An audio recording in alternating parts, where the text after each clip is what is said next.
Porque hace que los personajes alucinen con animales, con monstruos, con demonios. Igual esa parte es ya bien bíblico también. O sea, Sí. aquí el texto ya empieza a agarrar como que otra capa.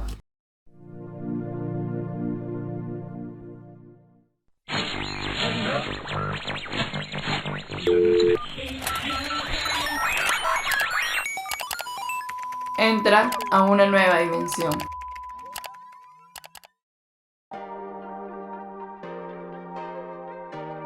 Bienvenidos a Dimensión Rasgada, podcast de literatura. ¿Cómo están, muchachos? Bien, Maguito, ¿Qué tal, Moni. Moni? ¿Qué tal? ¿Cómo están? ¿Están listos para el primer episodio de este podcast? ¿Cuál es el primer episodio, Maguito? Bueno, en este primer episodio vamos a hablar de El inventario de las naves, un libro de Alexis Iparraguirre, autor peruano, formado en la Universidad Católica, y es justo este libro el que ganó el Premio Nacional de la Pontificia Universidad Católica del Perú de narrativa en el año ya 2005. O sea, este libro tiene recorriendo varios años. Además, Alexis ha participado en distintas antologías y ha estudiado un máster de escritura creativa en la Universidad de Nueva York. Entonces es un autorazo peruano de cuentos genial. Bueno, el día de hoy vamos a comentar 3 cuentos y vamos a empezar con el que justamente abre el libro, que se llama Sábado. Este cuento, para que ponernos en contexto todos, es un cuento que habla sobre un grupo de amigos que están emocionados por ir a una fiesta y también están emocionados en torno a una droga nueva Que se llama El Menos. Ajá. Esta historia se va cruzando también con las imaginaciones o alucinaciones que va teniendo uno de los amigos. Me parece interesante la premisa. Igual yo creo que ponerle de nombre a una droga El Menos es muy curioso, ¿no? Yo siempre estoy en la idea de que una droga te tiene que llevar a lo más, pero si te lleva a lo menos es el antónimo, ¿no? No sé, amigo, yo no me drogo, entonces. Yo tampoco me drogo, pero puede ser de que lleve esa idea, ¿no? Claro, o sea, siempre pienso que las drogas amplifican, ¿no? Los sentidos, todas las percepciones que tenemos sobre el mundo y lo que sucede a nuestro alrededor. Entonces sí es curioso. Ahora, ¿cuántos personajes empieza la narración? Creo que son 4 amigos. Y Gabo es el que tiene, digamos, el más retraído, el Sí. que está más ensimismado en sus pensamientos y en lo que le está pasando a él. Ahora, la personalidad se nota en cada uno, se diferencian porque hay muchos personajes. Sí, es chistoso.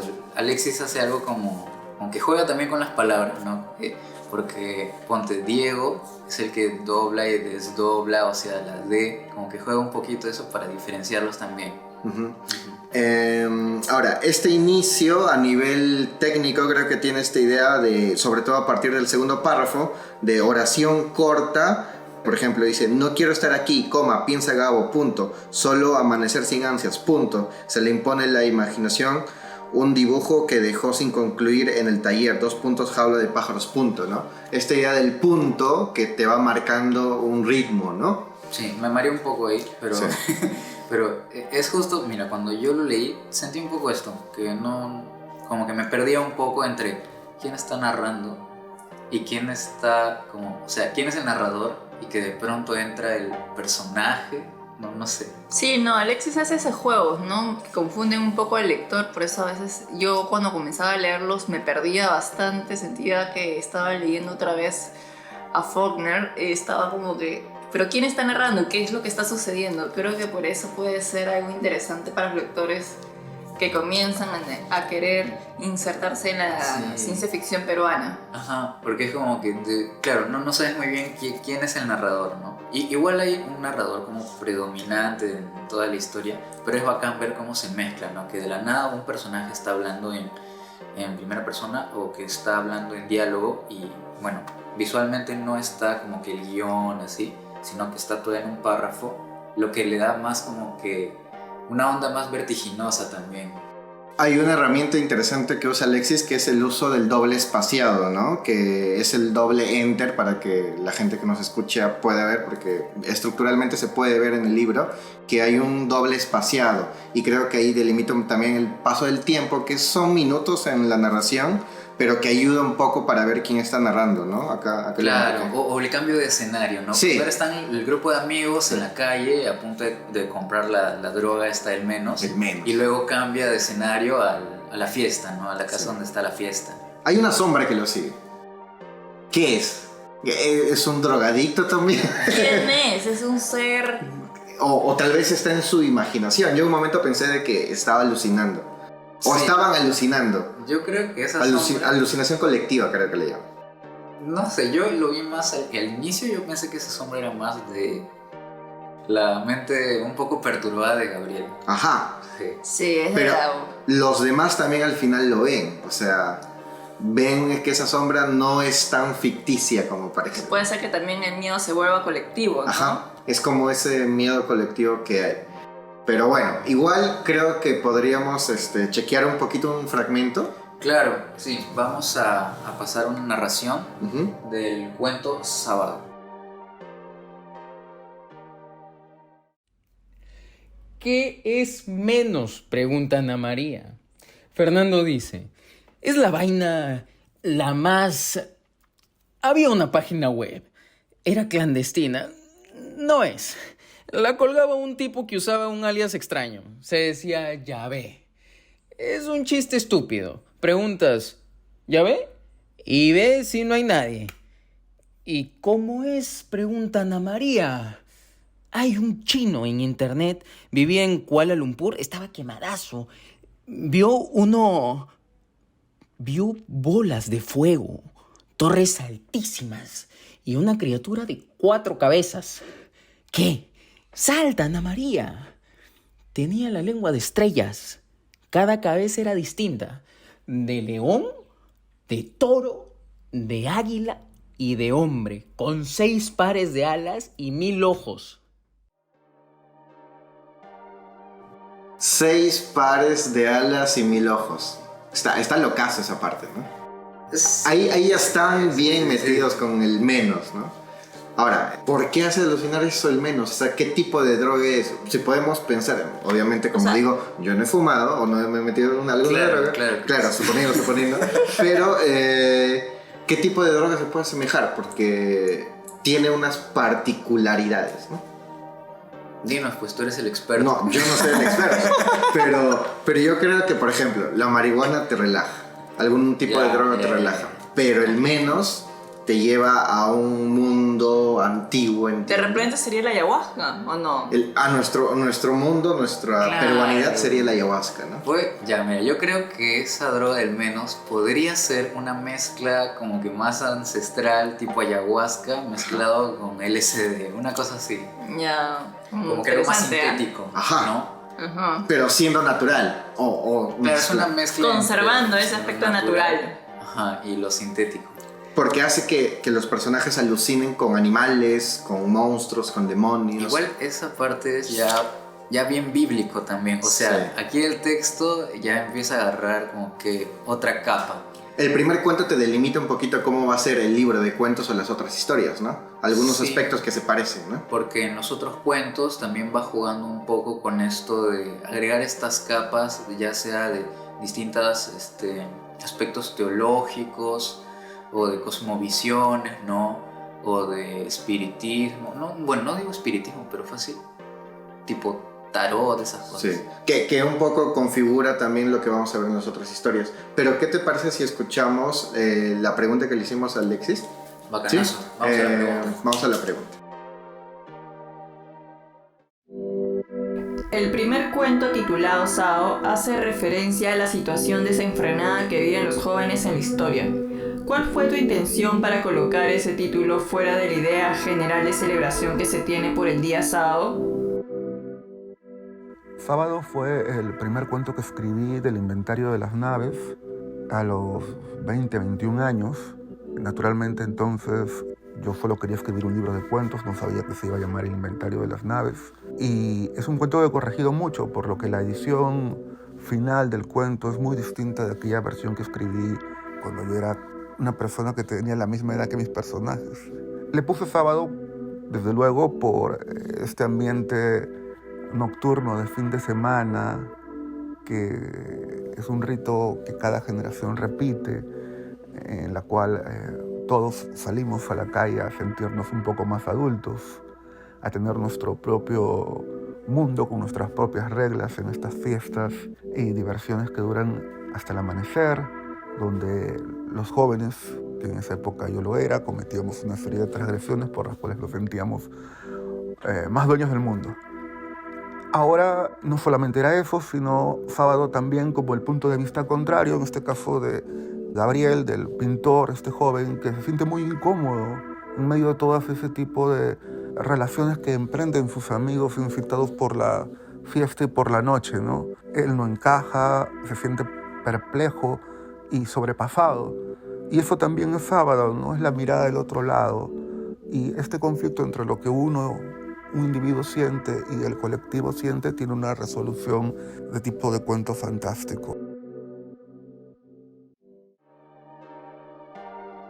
El punto de vista está con Gabriel. Entendemos que hay varios personajes, pero creo que por la respuesta de Alexis también está el punto de vista en Gabriel. Y este del nombre Sábado, yo estaba pensando que podría ser del Sabbat, ya entrando lo que mencionábamos, el temas diferentes, ¿no?, en el cuento.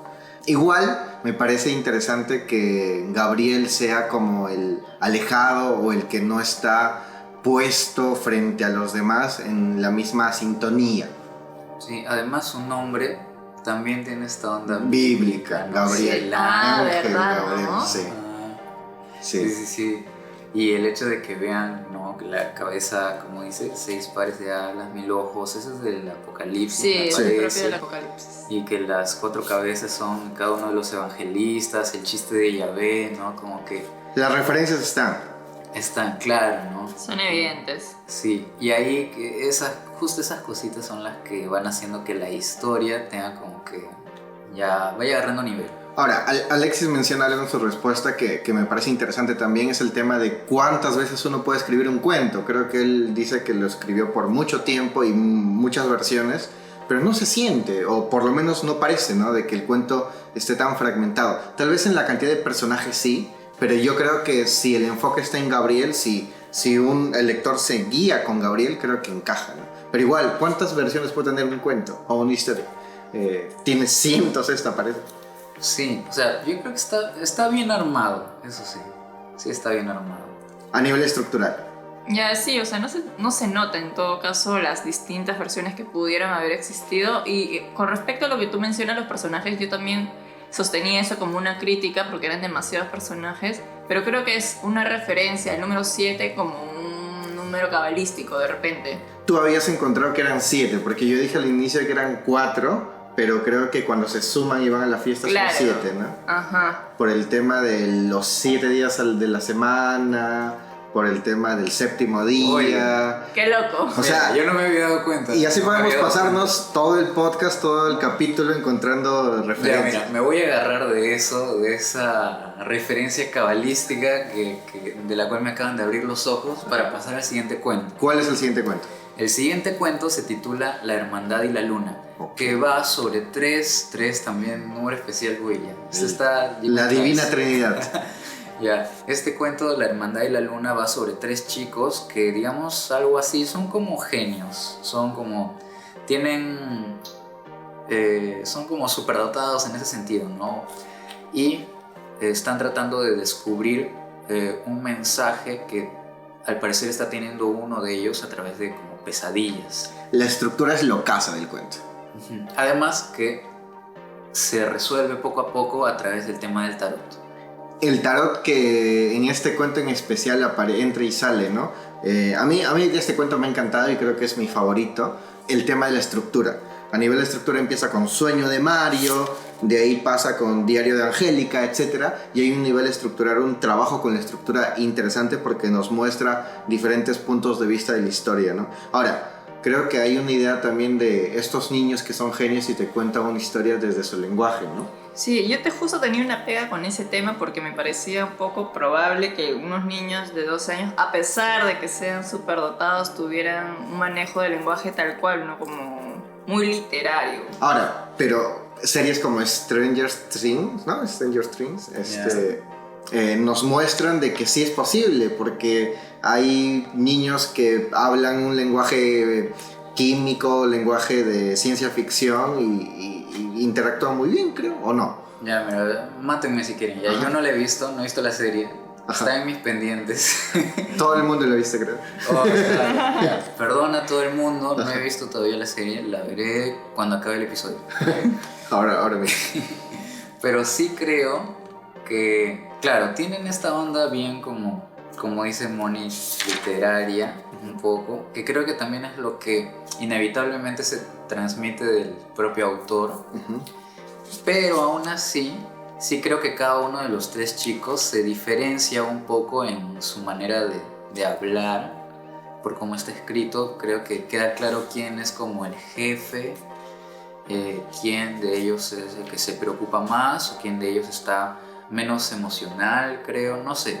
Hay un análisis también de la sociedad en la que están muy profunda. Tal vez por ese lado es lo que tú has visto, Moni, de que el lenguaje puede no ser de acuerdo a su edad, ¿no? Sí. ¿Qué edad tienen estos chicos? 12 años. 12 años. Entonces, el análisis que tiene la sociedad es bien profundo. Ahora, hay que señalar que estos niños también son como una especie de salvadores o una especie de mini oráculos que van a ayudar a solucionar un problema que está sucediendo en todo el libro de cuentos, que es este tema del desastre o el tema climático que está alrededor, ¿no? Pero ellos son como una especie de guías, quiero entender, ¿no? Sí, como una especie de elegidos, ¿no? Que vienen a mitigar este efecto colosal que tiene el gran huracán que se cierne sobre el mundo. Podría ser que esta idea de destrucción está relacionada también a la vida que llevan, porque estos niños no están en la calle, sino ¿dónde están? Están postrados en un ¿Centro médico? centro médico, entonces Cierto. vamos O sea, a encontrarnos más relaciones. Claro, porque uno de ellos, o sea, es uno de ellos el que se encuentra enfermo. Exactamente. Y justo es, digamos, el líder. Exacto. Y es el que está teniendo estas pesadillas. Y los chicos también están teniendo, ¿no? Angélica y Tiago, sus amigos, también están como que atravesando lo mismo. Y es justo en la mamá de Mario, me parece que es el líder, digamos, de esta hermandad, la que un poco juega o muestra un poco esta idea del tarot, de las cartas, y ellos van tratando de descubrir el sentido de ellos, de lo que tienen que hacer para, digamos, salvar a través de las cartas, ¿no? Sobre todo de una que es la carta de la luna. ¿Y te Sí. parece si escuchamos ese fragmento? Sí, vamos con la narración. Si el arcano La Luna de Marsella es una imagen de horror metafísico, su versión italiana refleja una angustia estática de espera insufrible. En el tarot de Marsella es una laguna. En el Ferrara puede ser la orilla del océano. Un crustáceo la navega. ¿Y si estoy viendo todo al revés? Si nada es símbolo, si las cartas no connotan, sino denotan, entonces la luna sería la imagen de un pueblo costero, de un barrio como este. Una imagen tautológica, una constatación que no es sino espejo. ¡Confusión! Confusión es lo que produce la carta. No sé si nosotros podemos ver la carta y es así como la describe además muy bien, creo. Y hay esta duda del arcano de la luna, ¿no? Creo que tú nos podrías detallar un poquito, Maguito, ese tema del arcano, esto que es especial en ti, que es especial Mira, no diría especial, pero ya, bueno, mira. Yo he leído un poco. Porque yo ayudé en el primer cuento que tenía que ver con drogas, no porque yo tenga que ver con eso, pero ahora creo que tú nos puedes ayudar. Nadie dice eso. Ya, mira. He leído, no tanto ya, pero creo por historia que antes, o sea, nadie en verdad sabe cuál es el origen de las cartas del tarot. Es más como, antes no tenían esta cualidad interpretativa, ¿no? Para leer el futuro, por así decirlo, ¿no? La gente hoy en día, digamos, lee las cartas, ¿no? Dice, te puede pasar esto, o es mejor que tengas cuidado con esta otra cosa, porque esto, pero antes las cartas no servían para la adivinación, sino que era más tipo un juego, como una baraja de naipes. Ahora, no hay registros de eso, ¿no? De cómo se jugaba, porque era algo tan instaurado en la costumbre medieval, me parece, porque se originó en Italia, sí, creo que sí, los primeros tarots se encontraron en Italia.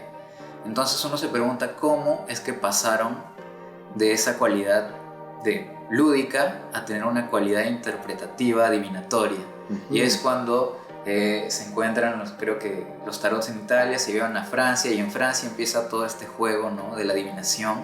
Y por eso me parece locazo que en este fragmento diga algo así como: y si las cartas no connotan, sino denotan, es decir, si es que las cartas no te dicen que algo que va a pasar, sino que las cartas ya te están contando algo que ha pasado, o sea, de forma explícita.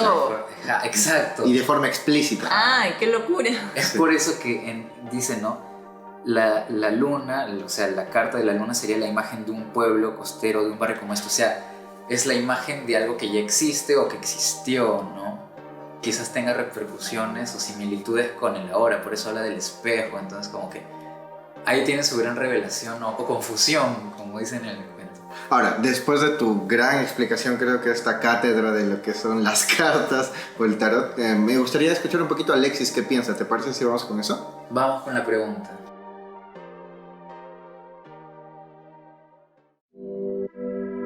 En el cuento La Hermandad y la Luna, ¿qué te llevó a plantear una estructura diferente en esta historia? La Hermandad y la Luna es un relato sobre 3 niños genios que descubren señales del fin del mundo.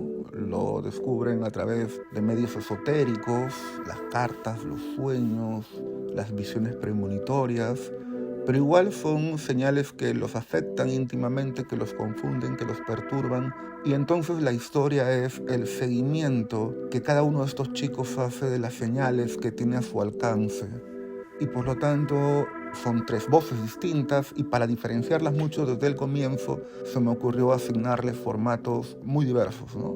Quizás la diferencia más fuerte es la que existe entre Angélica y los chicos Tiago y Mario, porque Angélica escribe. Entonces su formato tiende a ser un poco más legible, pero bueno, ya tiene esta inclinación hacia la poesía que se nota en sus textos, y entonces también es más poético, mientras los otros 2 monólogos son más delirantes, ¿no? Y finalmente, como el nombre de la hermandad lo indica, hay un espacio donde los 3 convergen, las 3 voces convergen, que es una reunión extraordinaria de la hermandad, como le llaman en el cuento, y que se me ocurrió que podía aparecer como una transcripción de un archivo de audio, un territorio nuevo para los 3, ¿no? Porque los habían estado definidos por otro tipo de registro. Y con esto entonces no solamente creaba una situación nueva, que era la conversación entre los 3 que los había producido hasta el desenlace de la historia, y al mismo tiempo creaba esta idea de espacio común, que es una de las cosas que me interesaba mostrar entre estos 3 chicos para llamarlos la hermandad, justamente, ¿no?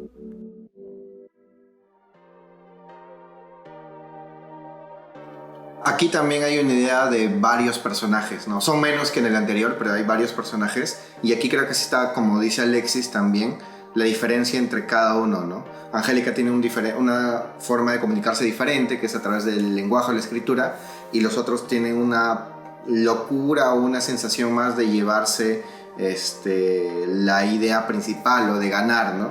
A mí me gusta mucho lo que es la parte final del cuento, igual sin spoilers, pero a nivel de estructura me gusta esto que dice la acta de sesión extraordinaria de la hermandad de los 3 en 1, ¿no? Ahí también te habla un poco de esta unión que hay entre estos 3, ¿no? Y la transcripción de cinta magnetofónica, que es esta especie de guión de teatro, ¿no? Que me gusta un poco, que pone Mario, entre paréntesis, ansioso, 2 puntos, informa, que es como se hace la transcripción, pero le da ese toque de, ok, se parece más a un guión de teatro, ¿no? Claro, ¿no? Tiene una estructura más de dramaturgia. Exacto.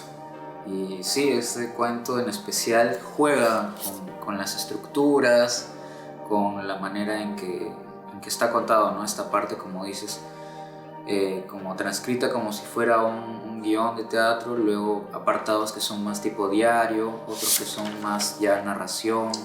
lo caso. Claro, Alexis en este cuento es más lúdico, ¿no? Tiene más inclinaciones de a ver cómo puede funcionar la historia empleando distintos formatos. Sí, de hecho, de todos los cuentos, este es como que... Este es y mira que no... Estoy seguro que no he entendido los cuentos al 100%. Estamos descubriendo cosas nuevas ahora. Sí, o sea, después de haberlo leído... Pero este sí. definitivamente es uno de mis favoritos. A mí me gusta mucho el final poético, no lo vamos a spoilear, pero tiene un final poético a nivel de lenguaje muy bueno. El último párrafo me parece algo extraordinario. Pero, al igual que este cuento, tenemos otro. ¿Y cuál es el otro, Maguito? Sí, el último cuento que vamos a revisar hoy día es justamente el que le da el título. El inventario de las naves. El inventario de las naves es una historia con un carácter un poco más policial. Ajá. Que nos introduce al investigador Dovichenko, que está tratando de atrapar a un asesino serial. Y lo interesante de esta historia es que va a tomar un giro con respecto a este asesino, que no es, digamos, es un giro más fantástico, ¿no? Que escapa un poco a lo que normalmente se conoce del género policial. A mí me encanta que aquí ya podemos ver un poco cómo las historias se van uniendo. Sigue existiendo esta idea del desastre y además me parece, si no me equivoco, que aparece la droga el menos. En un momento aparece el menos como un guiño a lo que fue el primer cuento, ¿no? Claro, esa es la idea que a mí me hace pensar de que todos los cuentos están conectados, ¿no? Una especie de fix-up, si no me equivoco. Incluso me parece que hay un personaje, que no voy a mencionar cuál es, que ya se ha mencionado en ¿Spoiler? otro cuento. Sí, porque si no es spoiler. Matando los spoilers. Pero sí hay una unión para ti. Para mí sí. Sí, para mí también, porque, claro, aparece el menos, que es justo la droga que vimos en el primer cuento, Sábado. que aparece acá. Y claro, ya sabemos qué es, ya estamos familiarizados, entonces la descripción que le dan acá de la droga también es como los puntos claves justo para que nosotros entendamos que es de la misma, ¿no? A mí me encanta algo que es ese tema de construcción de cuento artesanal o de libro de cuentos artesanal, que siempre van a haber ideas que te van a unir, pero no todas las historias son iguales. Aquí el tono cambia, aquí no es un conjunto de chicos que se va a una fiesta y hasta se juega con el tema de la referencia a la Ilíada, ¿no? Creo que ahí ya es una lectura diferente y no por ende que la historia pierda peso, pero hay una lectura más profunda a referencias de la Ilíada, ¿no? Créeme, ya, ahí yo ya perdí. Sí, yo igual volé. Ahí Creo yo- que los tres volamos, ¿no? Sí, no, Sí. es una locura en realidad. Ahí yo ya perdí como lector, porque pone partes que están creo que están Sí. ¿En latín? Sí. o en hebreo, no estoy seguro.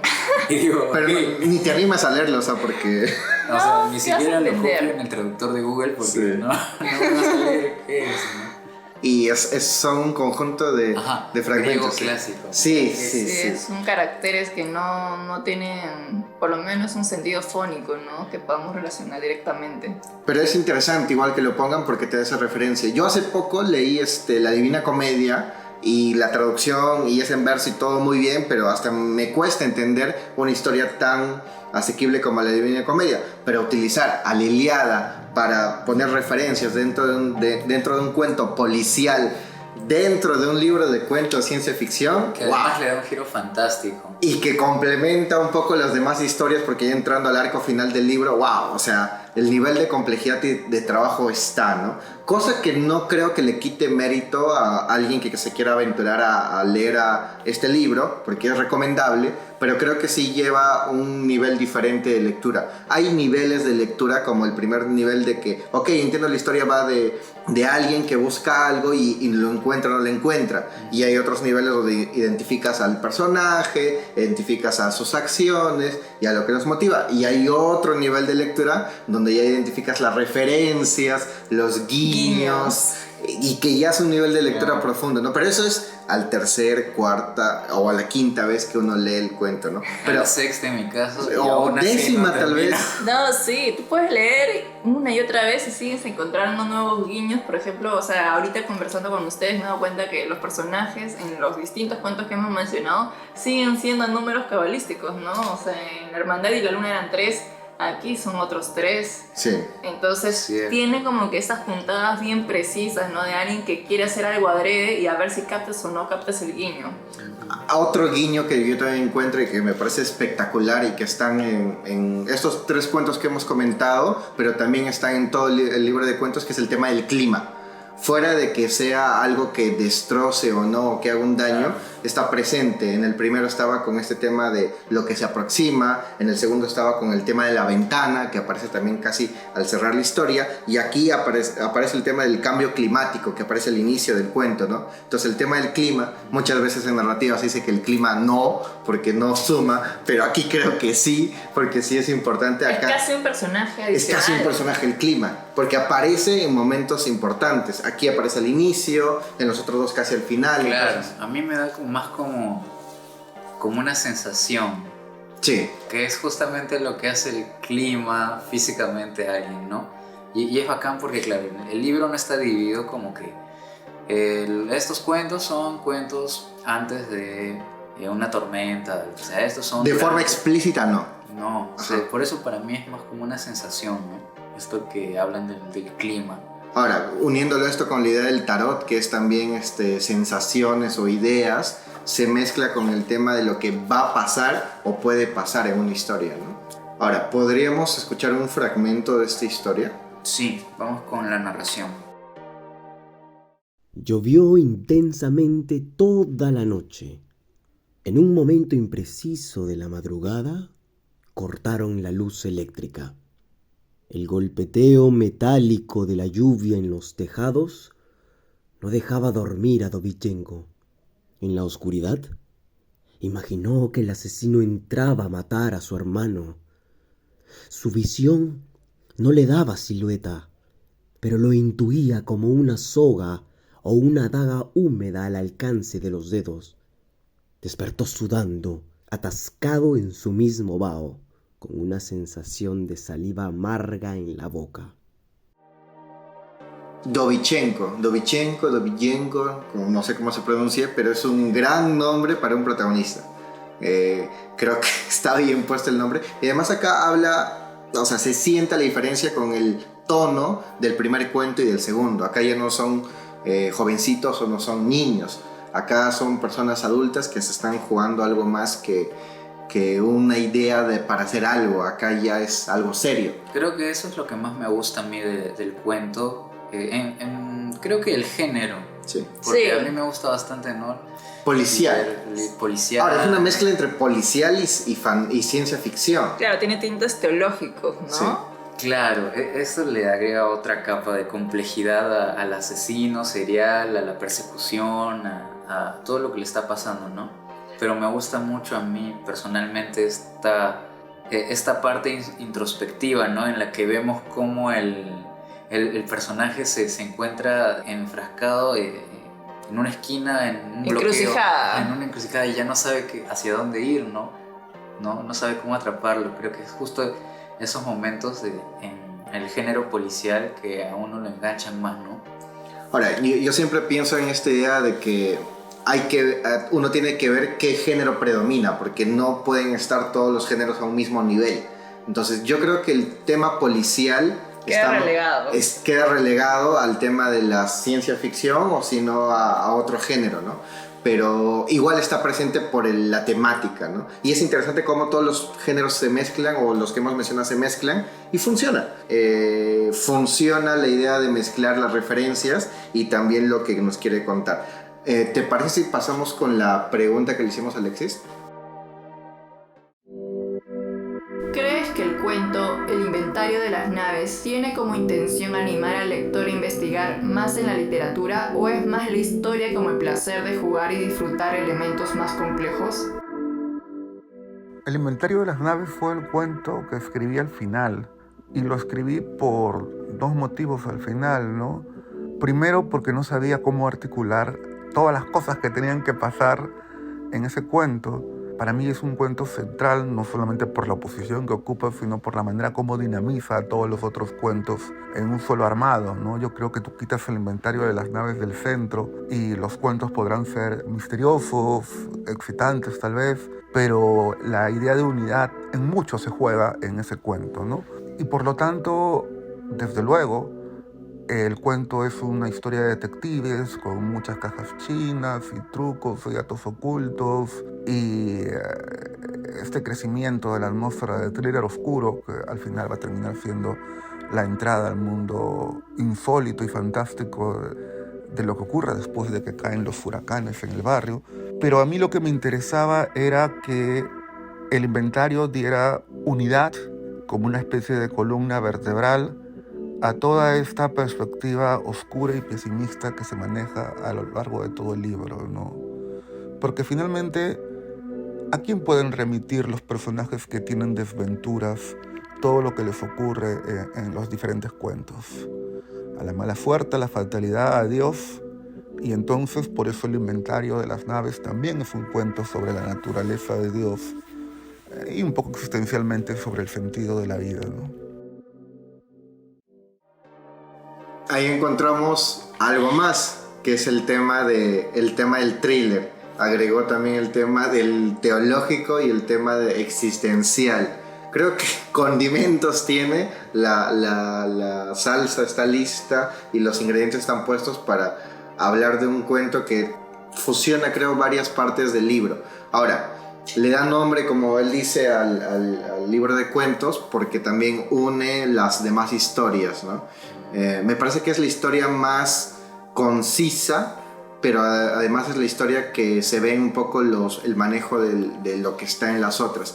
El tema del teológico, el tema narrativo, el tema estructural y el tema también de lo que va a pasar. Me gustó esta idea que dice Alexis de a quién le pueden echar la culpa de lo que le sucede. ¿A quién le podemos echar la culpa a nosotros de lo que nos puede suceder? Ahora con lo que dice Alexis, creo que ya entiendo, bueno, no sé si ya entiendo, pero es algo un poquito. No, me refiero más a que para mí, en todo caso, tiene un sentido más claro el que haya usado un género policial para hacer ese tránsito o esa unión entre sus historias. Me gusta mucho esto que dijo de las cajas chinas, ¿no? De toda la onda detectivesca, que ayuda también a tomar los elementos que hay de las otras historias anteriores, ¿no? El menos, la parte más esotérica, o de descubrir el sentido de los mensajes, ¿no? Una historia sobre otra, ¿no? Que tú ves una historia, dentro de esa historia hay otra historia y ahí hay otra historia, entonces creo que esa idea está. Igual, yo creo que a nivel del libro de cuentos, y ya para ir cerrando el capítulo o el episodio, creo que me gusta un poco la forma que tiene, porque muchas veces dice que un libro de cuentos es un conjunto de textos que se agarran o que se seleccionan y los colocas en un libro de cuentos. Y creo que no solamente queda ahí, sino uno tiene que hacer que algo los una, un hilo delgado. No sé quién decía, qué escritor decía, que es un hilo delgado que une estas historias y les da una unidad, valga la redundancia, ¿no? Pero sí que hay algo que los une. Y acá hay varias cosas que los unen, ¿no? Por lo menos en los tres que hemos tocado, ¿no? Sí, no es un hilo delgado, sino es una columna vertebral, tal y como lo menciona Alexis en su respuesta, ¿no? Me he quedado sorprendido. Anodado.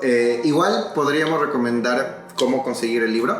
Claro, el libro lo pueden encontrar en formato físico en distintas librerías de Lima y en provincia también. Me parece que lo tiene Estruendo Mudo, en Crisol, también está en formato digital. En formato digital también creo que lo pueden encontrar en Amazon. Igual cualquier cosa nos avisa. También está en la BNP si quieren alquilarlo, ¿no? Alquilarlo, sí, en la Biblioteca Nacional en su catálogo. En su catálogo virtual.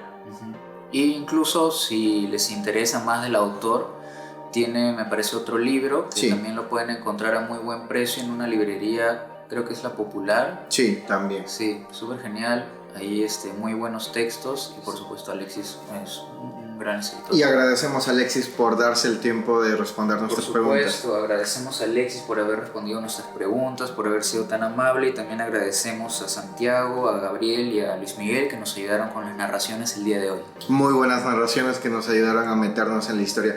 Igual, si tienen alguna duda, nos pueden seguir en nuestras redes o nos mandan un mensajito ahí y los ayudamos, ¿verdad? Por supuesto, estamos aquí en Spotify, nos pueden contactar por Instagram, por Facebook. En todas las redes, en todas las que podamos. Claro. Debatimos un poco por ahí en Twitter, no sé. Debatimos y levantamos la polémica. Entonces eso sería todo, chicos, por este primer episodio, ¿sí? Ajá, eso sería todo en este episodio y esperamos que en el próximo tengan muchas más preguntas, lo que sea. Lo que salga. Lo que salga. Listo, entonces es todo. Chao. Chao. Chao.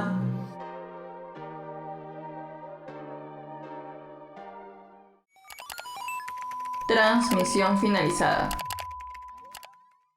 Entonces vas a probar el menos. ¿Qué? No, Vale. Cristian, por favor. Hay que hacer un menos. Creo que podemos hacer una mezcla de ayahuasca Cristian con el está menos. muy Que sea emocionado. real. por probar. Sí, yo voy a hacer un menos. Que se llame el menos además.